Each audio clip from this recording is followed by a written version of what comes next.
चलो जी, अब हम करते हैं मल्टीपल प्रेगनेंसी। देखो, जो मल्टीपल प्रेगनेंसीज का रेट है वो बढ़ता जा रहा है, और अब यह भी हो गया 3% of live birth. The high prevalence of multiple pregnancy explain predominate by increasing because of assisted fertility with rate of multiple pregnancy भी directly proportional to the number of embryos transferred. Actually normally क्या होता है भाई, एक ovum एक महीने में आता है ओवरी से और वो फ्यूज़ हो जाता है, तो एक ओवम है तो एक ही बच्चा पैदा होगा। अब ये जो असिस्टेड ओव्यूलेशन है, जब हम दवाइयों से ओव्यूलेशन इंड्यूस करते हैं तो एक की बजाय कई सारे ओवम रिलीज हो जाते हैं।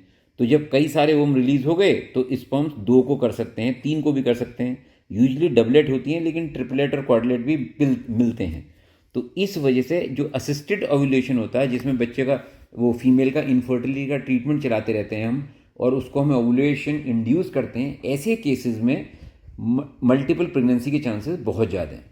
ठीक है जी। अब जैसे एक तो ये ओवम है, ये फर्टिलाइज हो गया, एक और ओवम आया वो भी फर्टिलाइज हो गया, तो ये 2 बच्चे बन गए। ये तो रहा डायजाइगोटिक, मतलब 2 जाइगोट हैं।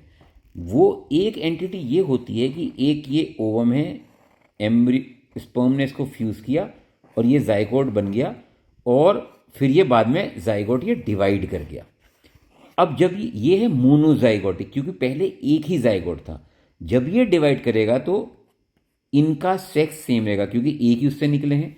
जबकि जो डायजाइगोटिक होते हैं उनका सेक्स डिफरेंट भी हो सकता है, अलग भी हो सकता है। इसका सेक्स एक ही होगा। तो ये बड़ी इंपॉर्टेंट बात है। रिगार्डलेस ऑफ कोरियोनिसिटी, यानी कि कोरियोनिसिटी का मतलब है कि उस बच्चे की प्लासेंटा एक है या 2 है, या एमनियोटिक कैविटी एक है 2 है, complication multiple pregnancy higher than for singleton pregnancy include preterm birth, fetal growth restriction, cerebral palsy in stillbirth. यानी कि ये कॉम्प्लिकेशन हो सकती हैं। The maternal risk are also increase and include hypertension, thromboembolic disease, antepartum and postpartum haemorrhage. यानी कि multiple pregnancy से दोनों को ही नुकसान है, बच्चे को भी और मदर को भी। जो इंसिडेंस है मल्टीपल प्रेगनेंसीज की वो वर्ल्ड में अलग अलग होती है। आपको याद रखना कि assisted conception is also responsible for increasing, ये मैं बता ही चुका हूँ आपको।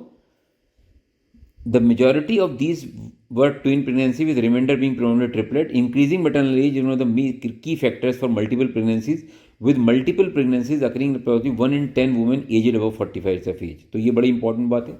जैसे जैसे एज बढ़ती है मल्टीपल प्रेगनेंसीज के चांसेस बढ़ जाते थे। असिस्टेड कंसेप्शन की वजह से भी होता है कि 5 में से 1 IVF के केसेस में मल्टीपल प्रेगनेंसीज होती हैं।